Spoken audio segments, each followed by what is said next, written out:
mwana moto te po akosa ngai abongwani pe te po awangata nzambe ya le Nazarien, le Nazarien, le Nazarien.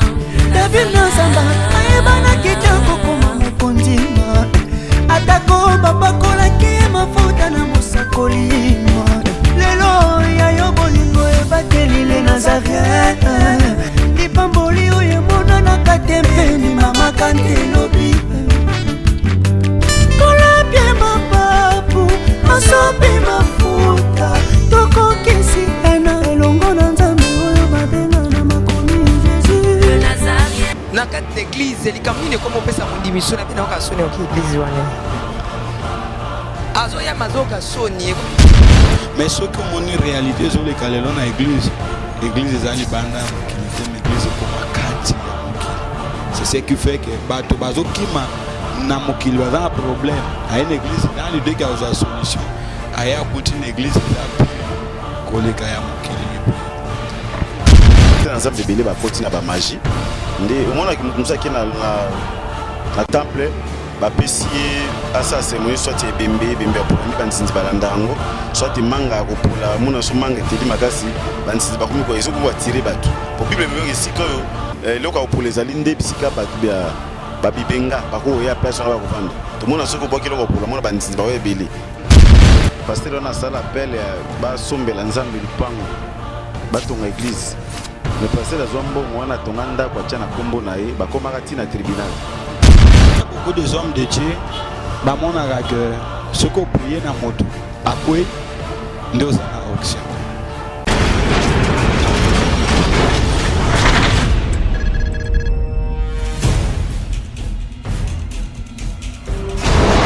Pour vos annonces, vos prédications, vos clips, vos vidéos et autres, il y a qu'une seule adresse. N'hésitez pas à taper www.lesnazarins.com. En ces jours, nous sommes en pleine promotion. Extra matraquage. Olingi promotion ya produit na yo eba na monde entier. Olingi actualité, Olingi visibilité. Contactez les Nazarins. 100% chrétien, toujours vos amis.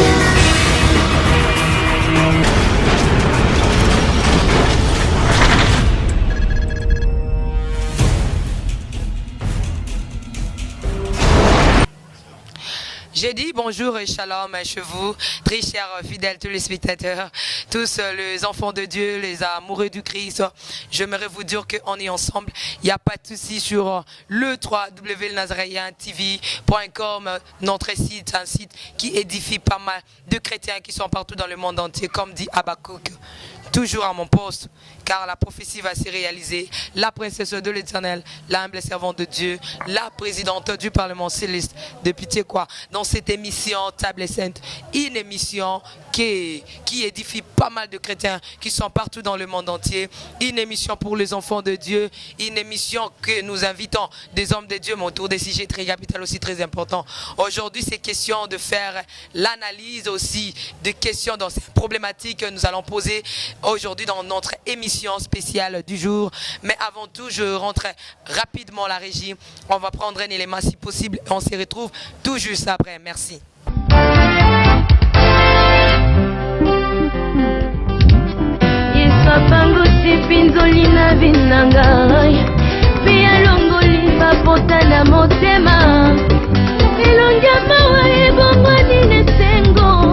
bato basusuki na sina komi sedi mpona Yesu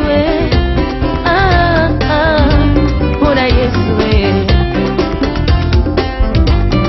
Salomon l'homme sage avait déclaré ce qui est tombé ne peut se redresser tango Yesu aye mokolo na sabata ye abongisi mokongo na ngai bato basutuki ngai na komi geri mpona Yesu mpona Yesu mpona Yesu. D'accord, je disais que nous étions déjà de retour sur ce plateau de lesnazarientv.com et bel et bien dans notre émission Table Sainte, une émission dont nous recevons des hommes de Dieu autour de CG3 Capital aussi très important. Et aujourd'hui, je reçois pour vous l'homme de Dieu, le prophète Bruno Boaz. C'est lui mon invité spécial du jour, avec le pasteur Richard. C'est un grand homme de Dieu. Je sais que comme Pambolama na l'homme de Dieu, parmi Bissona les Nazaréens, c'est la famille comme je dis. Et sans plus tarder, je tiens déjà avant d'annoncer le thème du jour. Nalobi Shalom, bonjour pasteur Bruno. Ah, shalom, ma sœur Tiffany. De même aussi, shalom pasteur Richard Niekese. Bonjour, c'est Tiffany. Shalom, shalom, shalom. Merci, pasteur Richard, na prophète Bruno. Bakolo bela biso toko mekampe total pour baza basela nzambe. Moko aza prophète, moko aza pasteur. Ba bisa biso na le to moni ba problème ya ba na nzambe ba absence et puis bandimi bazo kima église trop.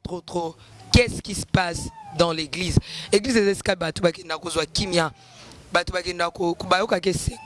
David a dit je suis dans la joie lorsqu'on me dit d'aller dans la maison de l'Éternel. Mais le comment l'église mawa l'église, qu'est-ce qui se passe au sein de l'église de Salabatu? Bakima prophète Bruno Malobo Mbokayo, comment trouver thème? Vraiment thème où est malam comme les Nazaréens a toujours cité où c'est pelisaka ba chrétien. Bit nango là vraiment qu'on préparer ba chrétien pour la vie éternelle pour l'enlèvement. Alors, tant que vous avez le thème, tout le monde étudier qu'est-ce qui fait que Bandimi Baki maka église, ou les qui tourne dans l'église, l'église est effective, et autres, pourquoi? Au moment où tout le monde c'est mieux de comprendre l'église et l'église. L'église est un mot na hébreu, et l'église est un bateau libandana. C'est-à-dire l'église est une de gens hors le monde qui prépare le peuple pour la vie éternelle. Mais ce que mon réalité, c'est que l'église. L'église est alibanda mukili te l'église est comme kati ya mukili. C'est ce qui fait que bato bazo kima na mukili baza un problème. À une église dans l'idée qu'il y a une solution, aya kuti une église est pu koleka ya mukili et puis. Merci tant que le bel likambo pasteur Richard même soit on église zo ça plein na kitasa bato ba kima te ba okende kuto belé o ko le banine par là. Bon ba église et aujourd'hui on a plein na kitasa parce que et ça, la force du mal, des obénda batu. Batu ba comme au côté, c'est dans un bébé, ba côté na ba magie. Ndé au moment qui mutumsa qui na temple, ba pesier asa c'est moi soit bembe pour andi banzinzi balandango, soit manga ko pour la mona so manga teli makasi, banzinzi ba komi ko ezo ko tirer batu. Pour Bible bebe sika yo loka pour les alinde bisika batu bia babibenga bako ya place na bakofanda to mona soko bokelo ko pula mona banzinzi ba webele ndi biloko zo tonsa ba fulme batu wana bazo tonna na me batu ba bongwana te ba obikate c'est que ça peut nzambe te. Il y a solo même bato wana ba bato ndisi l'église mais après quelque temps balingi soute kotangele même comme pasteur comme le quoi ozotangele comme mobali ou asala mabe au moins mundi mazaki l'église alingi ata kotangele comme pasteur wana te c'est dû à quoi pasteur Richard Niekese? Bon, au moins, vie batou ba mona église na nde batou ba yoki la église. Église a place au sérieux zalaka, place où mutako na mikumba déposer une solution. OK, église comme ceux qui mutu aye, nde tu batou ba no sambela te bazaki na musika ba église za bisika ba santu bazali. Le temps ba ngo bazuta na mokili bazo na église, bazo mona makambo kako batika ki na mokili nde bakuti na église, nde place batou ba mona ke non ko kesana ezate. OK, église fait ça la différence na monde. Monde eza na makambo nango, église eza makambo nango. So komi ko na kati église moni makambo ezaka na kati ya mokili to tika na mokili. Ba magie côté na église kindoki comme une église kindumba za na église escroquerie za na kati église ba pratique moko za ma bible boya on dit ça na église ndezo décourager bato ki bazo ngasima parce que image bataki na mokili tant ba yiko côté na église ba kutika makambo ya mabe ndese ke bato baza dessus bazo ngasima. Pasteur prophète Bruno Boaz tolingi to tunayo e bandaka boni mondima kimi église alingi tabatanga komba pasteur bisika zalaki te bakutaka nini et comme le roi bombanda batengene même comme église wala te misuku tout même ta venir église à oleka souté. Le problème c'est quoi? Tant montimi tolobaka ke montimi so za mwana. Tant montimi aina église aye pas pasteur na esprit ke aluka lobiko parce que biso toza ba représentant ensemble na mokili. Tant aye makamoyo so pasteur zoloba akondima. Yo bike ba pasteur ba komena misala mabeko leka même banganga. Okukuta un pasteur na église se place à Théaka azana basi même 15 16 20 après c'est aux promesses nakobala yo nakobala nakosali lobwe donc bayebani nzoto esili alingi so sentir te akomi lokwa mopakano plus que mopakano o mwasi nyonso soki azwi déception pa mobali akoka kosupporte te alors moni biso ngaza mongala balobi na adage bangala balobi soki taba moko apasoli mbeki balobake batabo ya mboka wana bapasola mbeki boki bana bango c'est-à-dire tango déjà aye na église avec déception na mokili aye na église aluka délivrance po balobi mari de nuit femme de nuit ayoki mate à comprendre que j'ai un problème spirituel aye aluka délivrance aye akuti na le véritable à cause de son confiance à pasteur et surtout na église wana place ya zwaki kuwana kombo ya pasteur wana soki ayoki yango iso rappeler parce que ça le quoi oye pa monto ozokaki pota awa abakisi lo pota mususu munene koleka poto zaki na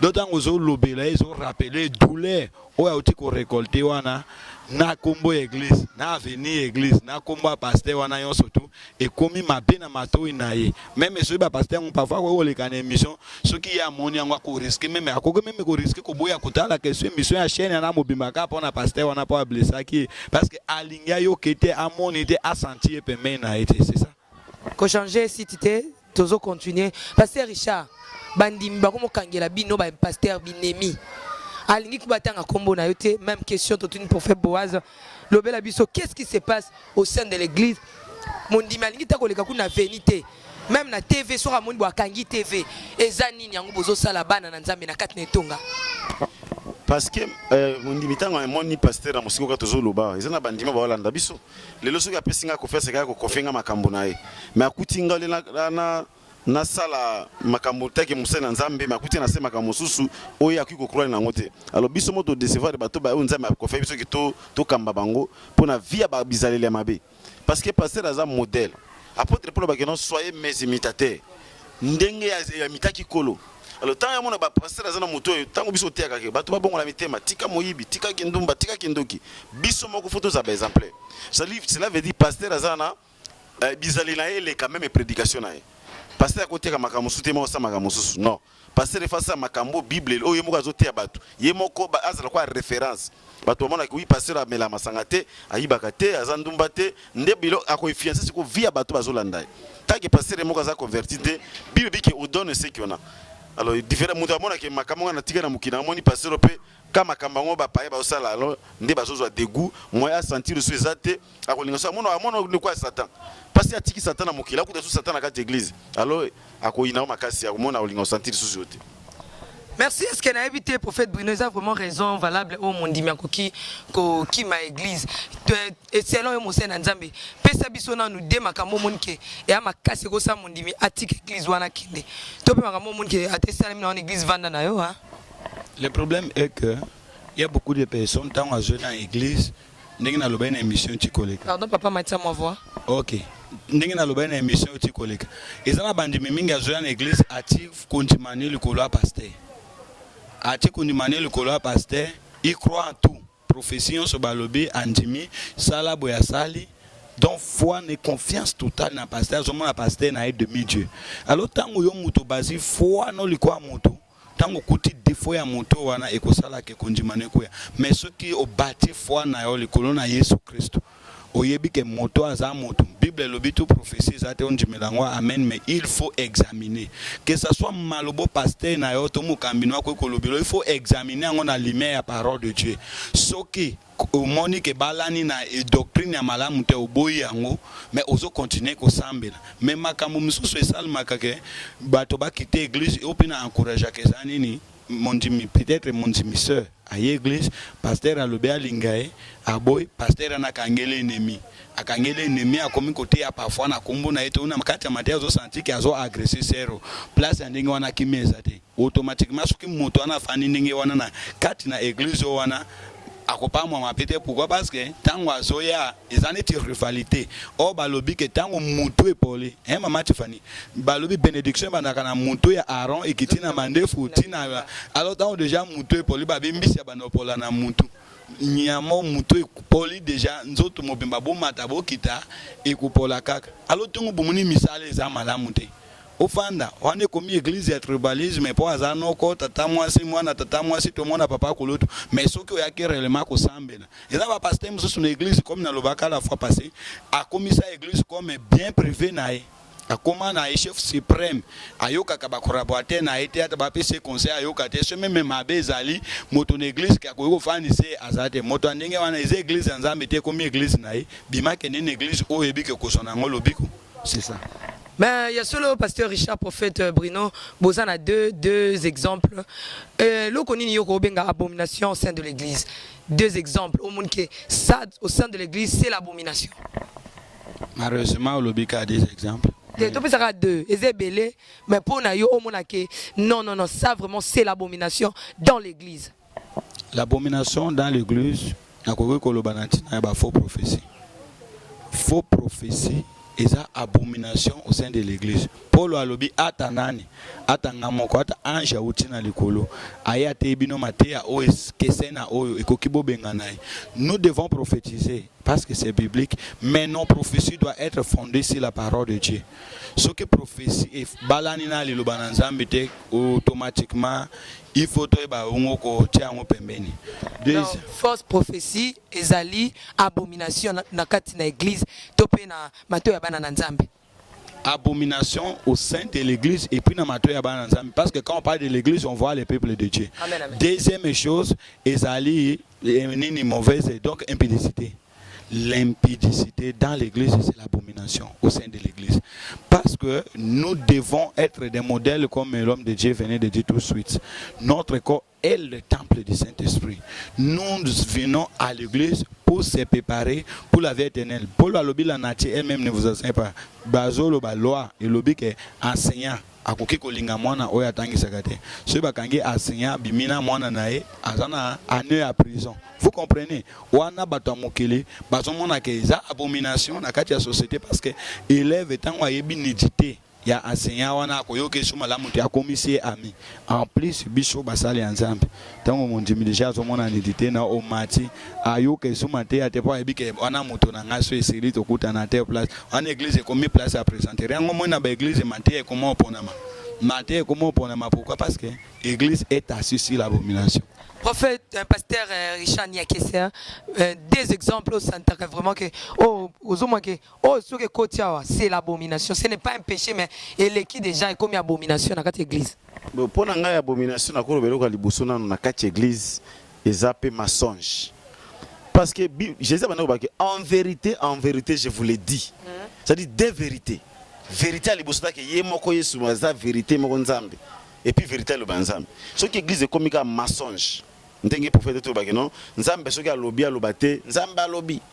Mutazu ba posta na yemoko. Et comme nzambe alobi po bi ke nzambe alobaka na ye. Donc akui ko sima nzambe comme ko créer makamboka lokuta. Donc vérité za te wana eza abomination. Parce que Bible zo ba même na mukanda Apocalypse chapitre 21 que non tous les menteurs ba kota bokonza likolote. Comment l'église est là, bisiko za sainteté zali, bisiko molimo sato zali, ce qui le coûtait koti. Le kola le coûta babi que na Jean 8:44 je crois. Que diable a père à mensonge. Oki ko sangisa batumi balona te. Yesu a vérité, diable a mensonge. Si autant yo musanza makomi na mensonge. Croire que zotia bato vérité ko za mensonge et comme déjà abomination. Le kola le coûté za na kati nzamba ko za soute. De molili na mo ko sangana, c'est que sata koti. Molili na mo ko sangana kate. De ngo mona ka butu tika la ka butu, mo tika la ka mo. Nyonso mbali nzamba sangisa ngote a séparer ngona tina le so eloko ngana mona abomination mingi ezali mensonge évangélique lelo bato bazo vivre na mensonge évangélique kana kombo ya kolokola lobibo nzamba inspiré bo pesa bato ba mai nzamba inspiré bo mela baji nzamba inspiré bo sala boy mais nzamba te les abiloko ezo eyome ma église na abomination et puis na kukoloba ke non na kati église le tozo mona même que mutu azalaki na kati ya mokili atika osala avortement te mais sœur en Christ aye na kati ya kolo soit pasteur comme kolongolise bazemi ba avortement plusieurs fois ba avortement donc tout ça bon ma ba mbala moko za moi ça va pasteur Richard ya moi mbala moko avortement moi mbala moko ça va mais c'est comme une belé comme abomination pour na yo bon et là bon babi péché bon ni calcul nzambe c'est Tiffany na calcul ba to mokiliza ke non 10 moins 1 reste 9 mais na calcul nzambe 10 moins 1 reste 0 ozomona cela veut dire sumo zo sala bi ke likambo ngana za na connaissance nango bibe bi ke eko bani pardon za souté mutazo ba kelikambo na tozo évangile déjà tant to tika na kolo biki ko yibeza mabe so na yibe tambala mo konza ba kotonda dans les sous ozomona alors partir ba avortement lelo ba to ba bo mamilimo ba tunako et commission abomination na pasteur Richard na njo malamu kolobete makila o esopana kezeka ya Yesu mais na kati église ba makile comme osopana ya bana et comme péché et comme péché ou de comme abomination parce que abomination c'est même péché omoni elo ba to bazo même à partir de msusu ya biema msusu ko tena ba église comme déjà abomination te wana comme na 3e déjà pasteur Richard. Merci bande kobozo landa biso bo réagir pourquoi surtout bato poto bazo benga trop n'habite so ba benga bino pasteur Brinato pasteur Richard Nyakise na bi ko so komi ya biso ya les Nazaréens to koleka za chaîne na yo pasteur Richard bato ko pe ozana bande ko na poto de ko na poto ba kena so église te ba benga bino ba bisa bino ba le pourquoi bazo ki ma moto na bazo ki ma milimo ba bebo bimisa bango chaque jour te kokoi saka bango bande ko ya poto tango ba bengaka bazo kende église te mais bazo zoata na bango kozana confiance ya biso ba serviteur to en Afrique poto sunga bango pourquoi parce que bazo ba déception belé et pas basal ensemble et puis dans le penser que nous qui sommes ici tous en timing à prier nous sommes sérieux abomination bazo kima bazo ya liso kokutana nango parfois na Afrique chez les autres serviteurs donc ba kimi yango na ba pasteur na bango na poto bazo ba pasteur ya internet mais ba kucha ngo lisusu comment bakuti yango ba pasteur internet majorité bazana kati ya escroquerie na yebi parce que oyebi bien bana poto ba benga mingi na yebi ba réalité comme na lobaki na émission la fois passée ces frères là on a zobenga e poto ça la émission ngana ina yo na plateau oyo c'est frère nani le prophète là, prophète Nayo Memaina. Ngasa prophète na yambandi basena nza. Prophète Ézéchiel, j'avais parlé de lui récemment. Et puis na lobaki makambo citron. Na besoin naé et puis naé bisaki déjà il faut ya tokuta na plateau pour to sala émission à défendre makambo zolo baba na poto ba benginga balobi. Moto benga ya pesi sujet. Ah makambo noana nzambe akosala nzambe alobelinga okobika mais avant bika loka citron yakana mai bongo okene nano osombi biloko wana apesi no premier devoir osombi tango ese papa citron angoyo mai pe angoyo ale alobi tika ango kene na western tia offrande ni tia action de grâce bongo neto prier alors bato ba prier ba meli citron ba meli mai basomo na loboko nzambe te na suba doléance à plusieurs pasteurs o ba plusieurs bato na poto bazobenga ba misusu azaki kutu na ndako ne alibala pasteur akosi boya na kobala yo misusu ayebisi na bala o azosungaye après ayeko découvrir ba réalité donc okukuta ke abomination et continue kati évangile Yesu alobaki boki ba parce que mingi bakoya na kombo na ngai bakosala lokola basaya ngamengani na tindi bango te mais bokoye bango nde na misala yango no moni loko zo pour évangile lo eza sentiment pourquoi bato bazondima makambo sako examiner kotuna volonté ya Nzambe.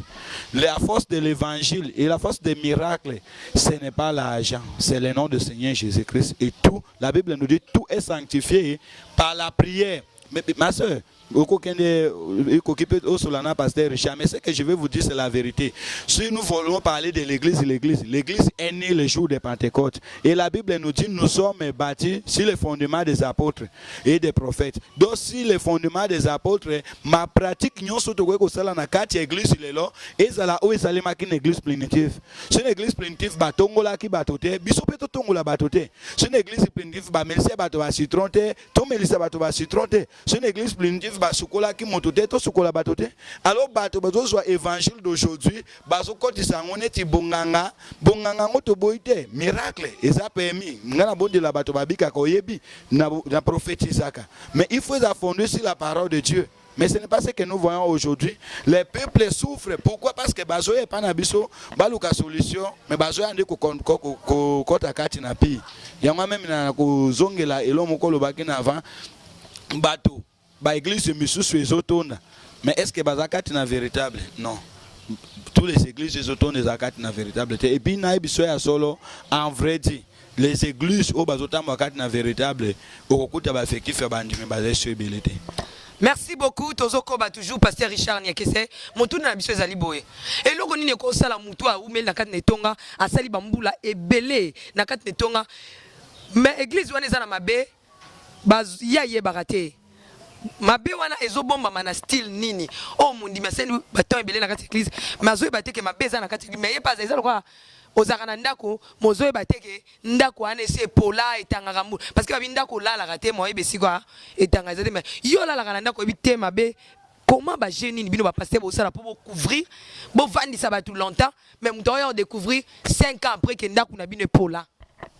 Bon eloko aliboso bato ba découvrir cela veut dire moto agiza na mazo batema ka mozo le kawana nano premièrement pasteur azo sala ya babingi hypocrisie aza hypocrite c'est dire ça makambo ya cc mais azo apparaître lokola moto malamu ozomona ba tombo plashi ndenge soma sa bisaki ba pharisien ke bino bozo bimse ba cimetière botie ba pierre tombale na banda na bien mais na kati ndeza miko ya kopola c'est dire moto ba via hypocrisie moto aza hypocrite mais abima lokola mosantu azo bana mona nzambe kasaka ke no moto aza na kati ya solo nzoka moto aza maka mosusu alors tie ko senga kwa nzambe azaka nzambe ata sali mabe nyoso babiki ata butu indi tongo suka etana kaka alors tanga ko découvrir vérité wana esengela kiti parce que bible lobi ke non mon peuple solto milede okofa na sika tabo mais sika nzamba ko tambola na o certifié mo ndenga na lo balelo na koza na nzambe lelo mais lobi soki na dérouté d'office nzamba otikanga nzamba za camarade ya mututé nzamba aka kofana na nzoto eza saint nzoto eza eza na mbindo te tango ikomo kota mbindo d'office ma mutufa longwa place wana do nzamba za bongo nzamba tambola na atambola basene ebele pe lelo na Congo nzamba tiki basali ebele ya lokwa nzamba tiki bango bakomisi ko courir devant diable pour impressionner bato sa miracle fa ki okota maison aba azuma limero mo bunda bani ko saba bilo obuzo okura ke nzambe basimbika kombo ya Yesu apocalypse bango ke na ebesika yo zali mais posi nanga za ko se repentir osimbika kombo na ngai mais misala zo sa eza misala satan ozomona de bato basimbika kombo ya kolome eloko zo sa eza su nzambe te. Merci beaucoup pasteur Richard eloko ni ezo taba na nzambe na kati na confusion ozomona mutatali mais nazomona miracle mais misala on a yebi ya tata o ngana yebi en dehors ya cher ezobala na te lokolo moko ekomi na kati lokolo moko ekomi mondimi na libanda atelemi wana eza du ya nini makam pasteur azosala na cher na oyo ya yebi peneza ki babetele lisolo te ye moko yebi makam pasteur ye moko mondimi oyebi te. Merci beaucoup elobi yebi ezobala na te makomisa un pied dedans un pied dehors prophète Bruno to bandina yo.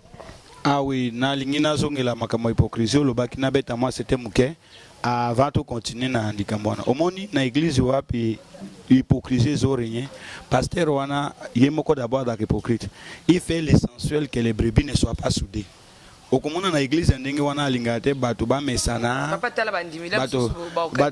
bato ba mesana te ba beta kama solo te omona na église wana akoma na vie ke ba pe na kati na église utiliser bato net ba informateur quoi ba kende ko lukele nouvelle et puis okomona so ko likambo daitengo c'était donc azolinga bato ba soudé pourquoi parce que tango amoni tu fani ba fani na pasteur Richard ba osola yekuna place azale peut-être tu fani ko yebisa tu fani pasteur Richard mabe oyo ngana sala et ko risquer pasteur Richard ba yebisa ndingi na expokake donc omoni mais dans l'église où on prêche l'amour unité okomona que là il y a l'esprit de la vérité mais tango bato azolité kaka atia division donc c'est le voyez pas pasteur Richard Tiffany lingarote aiba Tiffany pasteur Richard pas lingarote donc tout ça bango muntu potango bo mesanate mo pe ba yeba na ezate secret ko bimate donc à tout temps si bango muntu azolité na manière soit diviser bango pour à gérer bango oui sous question poser qui pour to songela rapidement olobaki un pied dedans un pied dehors basi ndimba comme le système ya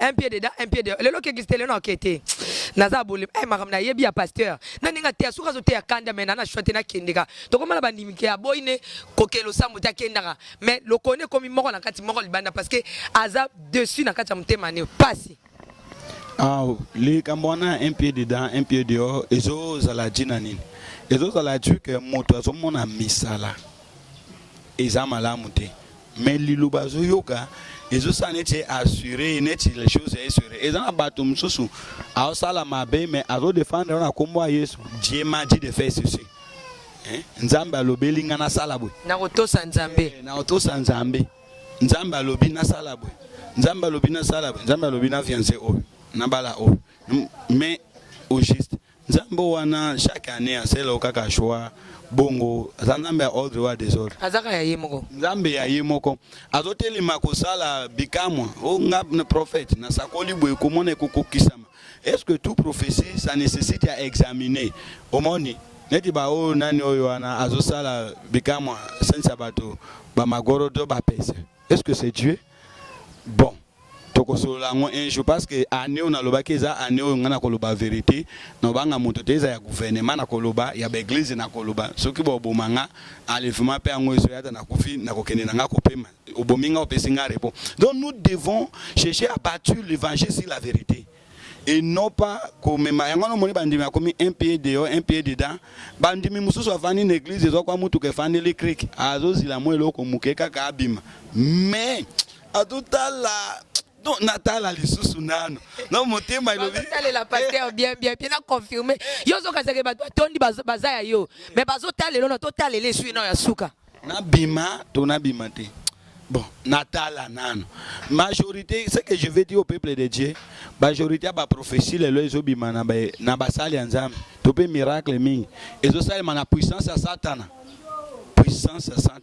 les œuvres doivent être accompagnées par la parole. Si la parole n'est pas connectée avec les œuvres, nous doutons de ces miracles. Donc c'est ça. Un pied dedans, un pied dehors, système, on a passé Richard habité sur Royer bien, on bêta moi c'était. Mon un pied dedans. Comme mon nima comme qui ba parce que mona ceux qui avaient besoin kende ko atika osambela fana ndako akozonga mopagano. Ta azo Lucas ko bisika o Lucas que vérité za wapi. Anatanda kwa na zino place au kende te vérité za te na za kana no kaka. Mais ok, c'est Tiffany. Mutu na église akoya il faut mutema nena nweza kabisika azali. Ozomona, mutakova nenga na vandi boye me mutema na eza na ngota msuna bandale mela na masina. Ozomona. Tadi mutema mutu fu mutako sopa mutema ne liboso nzambe. Mais so mutamoni ba bizvia comme na découragement na bizalela moni. Esinga sikwa tala ki le quoi na zu place à vérité te na zonga vérité na zu place okende te. Na zana no kana tanda na zelelo ko moko ta msusu changement mo kozala kutu na zali. Peut-être mutu na ko changer nzamba ko toucher ya se repentir. Pour ça na ba grâce nzamba saka basali. Mutu musa ko za ngosela nzamba malamu mais a déconner boti mais nzamba pas zo zelela yake abongwana. Ta ko bongwana pas changer na ko mutambola na kata solo nzamba zongeli. Mais tant mon ndima mona ka ke mutu azo changer te senga siko mutu akene définitive. Parce que makamutu be basala nzamba na Bible musu pe basala berere. Mais batikala ba fandi place mote. Parce que bioto za noza komba milimu. Okwei lukao telema. Nana koza na kusa ki akwim atika la kala liwana. Tamba to basaka kusa bazo ki mambango soki akwya ko telema bandiso mbango. C'est ça. Yango moni mundima zo tala na noazela tatu passer à ko changer a commis tantôt plutôt. Aza souci pena na ote. Un pied dedans, un pied dehors, un pied dehors. Pasteur Richard, prophète Bruno Boaz, nakat l'église topé mutazo landa TV. Ala na mosala nzambe.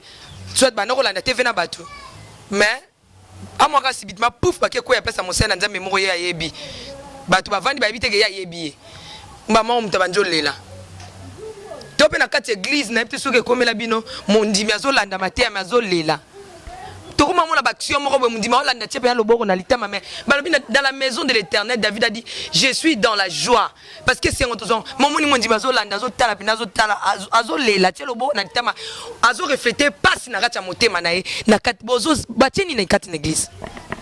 quand azotala peut-être na télévision ou encore sur place azolela c'est-à-dire azo croire que lilobane ezobima ezobalana na misala o ya moto wana il parle autre chose mais fait autre chose et là il peut se soucier allez Pasteur Richard bon akolo baka eloko prophète alobi zandingo na parce que moi ndebiso lo baboye na kukuta msunga na sina sali mutu mona blessé mutu ba blessure intérieure mutu amona ke mutu aloba makambo ya bien peut-être boyi bakate escroquerie za mabe mais kati na ye mundime bike pasteur aske escroquanga mbongo ozolana abike si escroquanga mbongo asalanga makama mabeti kanga ba blessé na kati ya mutema mais tanga zoka zoba makama lamu ndeko sengeka kanisa makambona abani ko regretter ke mutazoba makambo susu loba sa makambo awasa makambo susu makambo ya zoloba ngote asalela kango mais makambo mundima na yebi ya kuku eza barete mususu yango senga ke mutu alela. OK, merci beaucoup. Danger ezani tozotuna na muto alongo na église amoni ke ba sali ba aventure trop frère ba escroquer pasteur azui ba mbongo na ye frère moko akutani na ba weleli mwasi na pasteur akimi na ye mais abete ne pasteur talongo na ye nde babi calmement mazo mona susu même muto ana oya kimi azola ndeketi na ndako pona ko ya te danger zani. Bon, en vrai Dieu, si un frère ou un serviteur de Dieu a blessé moto a se retiré pour naï. Avant y a ko exhorter pour il faut d'abord y a se repentir na mabe oyo ya salaki moto. Te yé mabe asala raye barate ke bat bayebi ke ya osa mabe. Mettons ayebi que y a ça mabe te nous parlons d'hypocrisie. Quand un homme qui tient la Bible ne reconnaît pas ses péchés, c'est un grand danger parce que là-bas il n'a pas la bénédiction, que ce soit au lundi moto oyo blessa qui mais au se repentir na note il cause inutile à zonga. Parce que à zongi on continue toujours même acte. Donc c'est inutile. L'accord du Christ, pasteur Richard, danger zali nini tango bandimbazo yesu église te ba komo vande belé na banda kunde ba vandi boye nde ba wala ndebisa boye no ki église danger za nini. Bon danger za ki batura milimo zo bunga déjà parce que kondima la foi avec ce qu'on attend vient de la parole de Dieu. Mondimi faya ka mondimi ne doya ko sangana boza ko ba che ba koni na moto wana azoyoka nde ko senge kazo kondima po azala fermi ta ko sambela ba vandi na bandaku ils ont risqué que bazonga sima parce que tant que okuta na bonde tozaka moto na to se communiquer ozoka ba enseignement ozokola ezala bien mais ceux qui mutu mundi mamiki na osambela kana ndaku asa bungi déjà nzela na kobisa bande ko na ke baluka ba église ta bazuba déception babiki il y a des prophètes vrai bazali pe faux bazali parce que na baka générer ba serviteur de Dieu il y a faux bazali ba vrai bazali baz magela biki baza déçu parce que ba na solaka na mundi mo apoto bisinga ke non da kende so église te alandaka ba passer à partir internet mais ça ba erreur parce que nzamba sala ki église ayebi toza na des églises toza na église du corps de Christ toza na église locale déjà lokola école mutazo boya kina okende école te mais akozwa mail ndenge ta baninga bazokola conjugaison azokola te moya erreur ni makambo ezala te danger zaka ke bato bakomi kozuka milimo ezobunga milimo evana ndako isi ebungi déjà bazongela nzambe wana maki bazolanda bomesenga pe bayaka ba église bayoka ka enseignement ndeko kolisa pe bango yozabi. Merci beaucoup et kozala bien pasteur Bruno tokomo kita malem menace et émission na biso problème otozaki nango bandimi bazo kima église et si li karaté pasteur Bruno prophète Bruno na kat l'église li kamni ne komo pesa mondimi so na bina ka soni ok église wana azo ya mazoka soni e komo tia makolo kilo soit tes amis amozo sali man église pasteur ayeba te kelika monde so na lobby toi li kam na sali et pesa bandimi soni mais yemo ko ne soni te pasteur sans soni le kambo epesa ka soni oyi ko sa muntu akima église akomo ka kilo ko ya église azo ka soni obeza makamzo su pasteur Bruno yoko sala momi yoka soni te mais bato bazolanda bazo ka malobo loba to ba geste o sala esa bango soni. Oui yangwana na lobaki tango mutu epoli zoto mopime bébé c'est-à-dire leur réputation de ce qui conduisent tango misale za malamu te ekoyokisa ba brebisoni parfois zoya amekumba papa pe zobeba et décourager avant nandako mais je soutiens ce que pasteur Richard vient de dire ce que mon place wana zo kende ko quitter ou se retirer c'est mieux au s'orienter place mususu au lieu au fanda ka ke sika moko nandako parce que tango fanda sika moko nandako babi bato a français babi il nous fait la force na mona te même moi na président atinda ke ga na école pour apprendre awepe ko engager ba professeur yo so bali kaka ko futa ko former moi na nandako mais ebi ke ce qui a azotanga na baninga akozwa maele makasi pas question moninga ko poser et ko sunga payer à se compléter donc ko sambela na église za malamu ko fanda kana ndako lobi na sa appelle sumute na komi batela na église zo ba sa connaissance ozo matisa pe vie de prière ozo bondela pe pona ba msusu po soki yo ebinza mbelelo za ke ba msusu pe ba bondela ki pona yo toi aussi tu dois faire le même mais eloko za kaso soni mingi za d'abord comportement ba conduite tant ba conduite ngona biso photos za modèle pour tout protéger église na nzambe frère moko église akoko isama et jouer si église mais soki mukambi akoisami son église mbako kanga 10 frères ya église même jour na ekobo soni yango ekozala moins koleka mokambi ye moko bakangi ne ko bomoni. Donc biso il faut toza modèle pour bandimi o bazoya koyoka mateya epa na biso bazala en fierté. Omoni ko église kuma au ministère de la délivrance mais bato ebele ba yebi on a quartier ba bengani et pas prophète Boaz. C'est-à-dire ba yebi église non pas na komona ngo sema na komona parce que ba yebi que je suis sentinelle aux Zamba établi wana. Ce qui nous me conduit bandimi yo so ba koza déséquilibré. Donc nous devons jouer sur nos témoignages et nos réponses. Pasteur Richard mon numéro mo église ma yoga soni kuna balongola bilamba oya zo la église na mo soni na pesi au micro pardon sunganga. Bon ça Tiffany moni mundi biso akumuka soni cela veut dire réputation ya mokambina ese baby omoni même papa na même na famille na bino so ba yoke famille eza famille ba miyibi famille ba ndumba ezaka mo soni pona miso bato cité kinga za muta famille matungulu ekoza soni parce que réputation eloko aliboso o biso ba sena nzambe to battre les réputation oki kolata bien oki kotea bien mais ce qui réputation na témoignage neza bien te et bato muso ba koyoka soni na place na yo mo komona oka no soni te mais ta mundi makuta na mutu muso sambela wapi na sambela par exemple na pesi et pas prophète Bruno ah prophète Bruno na escroc talakuta escroc kaka mutu moko ba no peso ba référence prophète Bruno ah mutu na ndumba salabo alors soni wana mundi mangi koyoka ngo de moya ma psika na zomona ke soni moya po bato muso ba koyoka soni te mais ça na bato muso soni ba koyoka ngo te tanga moni place na réputation ça bien te carrément ko ya na été parce que aboya ko ka soni réputation pasteur les amabe réputation église be ko mabe parce que ndé prophète tout basiko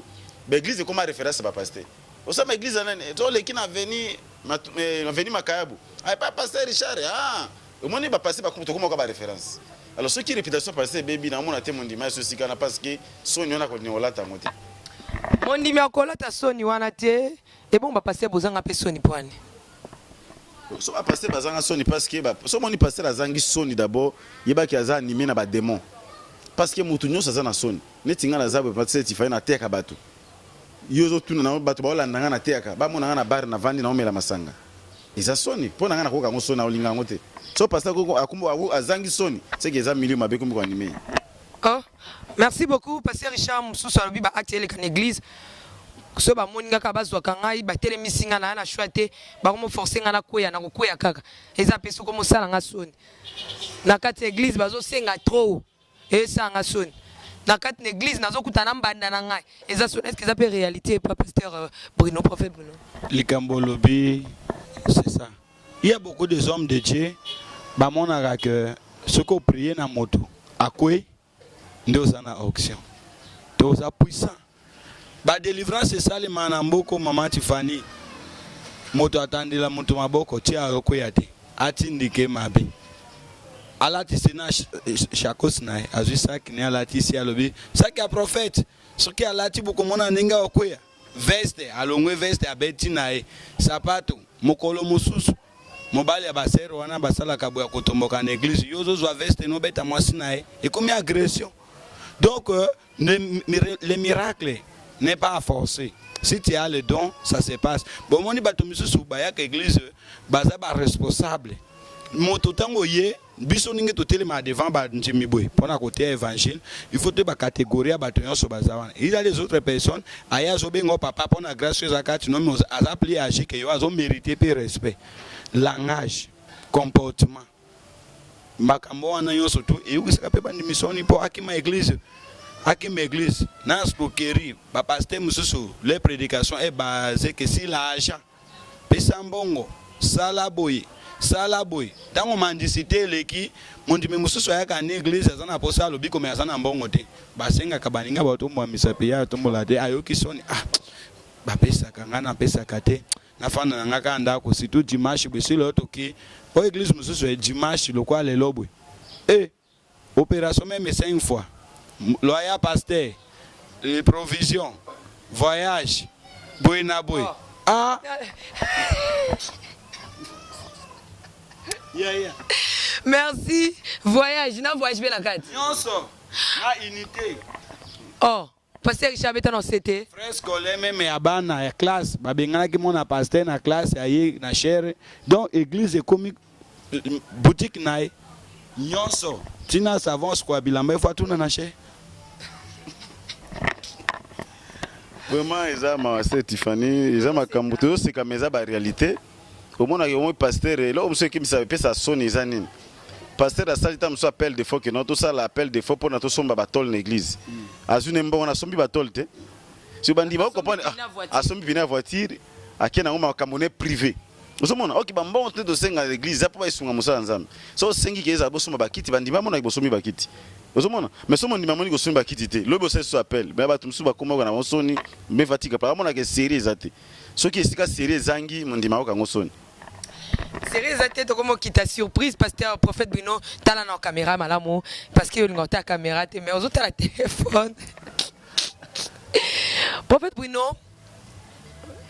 dans une minute ceux qui va partager na bana nzambe babi eza na ba témoignage nde balongaki témoigner na nolika moko ya mabe mais sans kotanga komba mutu ozo témoigner na no lisolo moko bana nzambe babenga bino boyoka bi masola baninga na bino basena nzambe lisolo yoka et troubla yo mais qui me s'appelle mon dimoro église betango na mukuse synthétiser yango o betango na mukuse et c'est que ça bana nzambe mais été ya biso ba témoignage o na yoka etungisanga surtout eza ya papa oyo obaina tanga komote aibisi mama wana yaka na poto na zobala yo a escroquer ba mbongo ebele azola kisaye o se o mwana ngai kutu azui bana na ba charge zo futela ngo to bambana naye tango ayeko découvrir ezali kama soni mais papa azo continuer ko saela nzambe témoignage mususu ezali andeko wana natanga kombote pona natanga nanga kombote so natanga kombo prophète Bruno akoma ko betela biso main libre topé ko agresser ndeko oyo akomia na eto nani agronome chargé akomelisa bato ba citron de bikamo na mai citron mai mbongo citron mai mbongo ezali kambo ya soni nasuki wana poso na continuer natanga kombo. Merci to seki mais nayoki lobi moko papa wana aza pasteur sope prophète sope évangéliste sope docteur pasteur. Merci beaucoup alongolisi mutu na poto na kobala yo mutu aye abali eta laxé bana quand ki bandimi mais bango ne so basina à suivre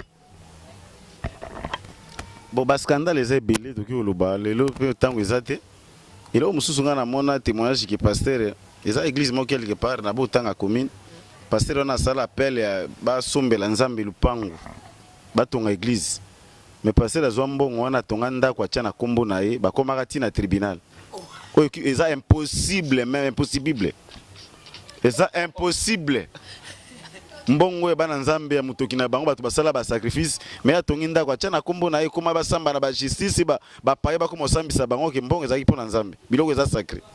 En tout cas, ils ont passé mingi, nous sommes arrivés à la fin. Pasteur Richard Niakese, yo yesika faut beta setena no numéro no posi ki se yom ta sekinga mtasuka.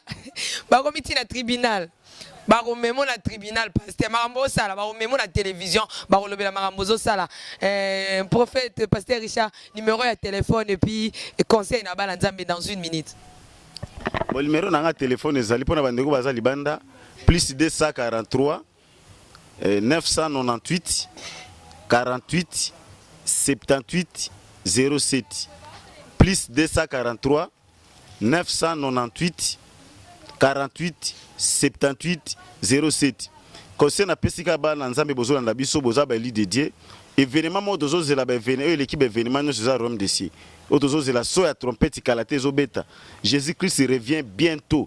Alors motuna motubisi ko zali kotala te parce que naza na Europe parce que naza na Amérique parce que naza na Asie parce que Bible dit que mokola suka nzambe azozwa mokila azolinga ngo lokola etoko pe atyango moto to préparer pour l'éternité na biso bino bo fandi na ndako pona ba déception soki musapi moko ezoki mage nyoso zo makila mais na kati ya batu mabe ezali kaka ba ya faux bazali pourquoi ba tie vrai na faux parce que so faux ezali c'est que vrai pe ezali photocopie ko zala original ezali bozongela nzambe boluka ba église abie bosambela nzambe ya kozana bino longo. Pasteur Richard système comment ya recopier yo po baocha na justice te bosamba na bandimité bon ngana osamba te parce que ngana sala effort que makambo ngana azote ngama funa salela ngo ngana bozami suga te biso sa bangala mais to koma siko ba moyesu parce que so ko memi ba bikolo na kati église wana ekomi ke za mabe mais ngali ngana sala makambo na otenga mona sala lango pona pesa batu vie na kosamba te parce que bible eza constitution biso ba chrétien mokoma te na osamba Pasteur Richard prophète Bruno Pasteur Richard sekinga makasi ba comité na l'état asambisa bango prophète Bruno yo samba te numéro de téléphone tika Pasteur Richard Lobalikambo bato bakomi kosaka na nzambe tout ça l'appel de fonto sombelo ko azumbongo ale afandi po akomi pomba talande kwa azumbongo somba lopango église asombi lopango atonginda kona kombo nayi basamba na tribunal soki alo bonga mondimi a defisio komi pomba po yo za pasteur osamba na tribunal. OK, numéro na ngeza 081 na bandi na code d'abord na bosa na code mikonyos plus 243 na code ya RDC Congolais à Makila na bunga te yaya makambo eleki na mutu na age pusani tala kaka. Alors numéro est plus 243 81 00 194 243 81 00 194 wana eza numéro nanga olobai to pesa conseil 1 minute conseil na pesa mundimeza ke soki moto a blessé yo kangama na nzambe foi kontimane fande na nzambe ba namboka ba pasteur so bakoza mabete ata ya mabeba za nonat me disipe ya malamu bakozala toza na service na bino ba numéro ngwana bozana problème benga biso to ko prier pour na bino nzambe apambola bino. Merci, nous sommes arrivés à la fin na lingi na biso kabo yoka makambo ego sengo funda pasteur ngana tindi ofunda yi conseil na ngana pesi pena na beti sete awa na suka ba prophète na ba pasteur ba boyo pesa ngana lobi soki pasteur alongoli so bazemi et que docteur alobi ke place pendant que longo se bazemi obota lisusu te kende ofunda ye pasteur azui mbongo na yo alingi kozongisa te ba longoli so ba trompe nyonso tout ser okanga mutema ofunda te kende ofunda ye alongo so bazemi oh pasteur ameli mbongo na yo ezala omona ka miracle azo sanza moto kende ko funda ye oh pasteur allez azo 5 c'est bon so sida bon so ozu maladie mabe na nzoto kende ko funda ye oh pasteur Alexis nga batan ebele abalinga te na suka po azaka pasteur kende ko funda ye pasteur azu mwasi na yo ko banga te funda ye yozo kende na justice hein funda na justice céleste. Oh mon Dieu, fondé la avocat. Merci, nous sommes arrivés à la fin. Que Dieu vous bénisse. Ciao.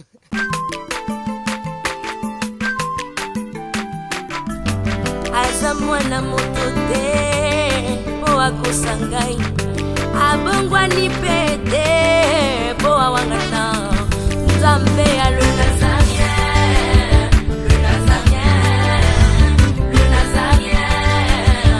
David Nzamba ayebana kitoko kuma mokondima atako babakolaki mafuta na mosakoli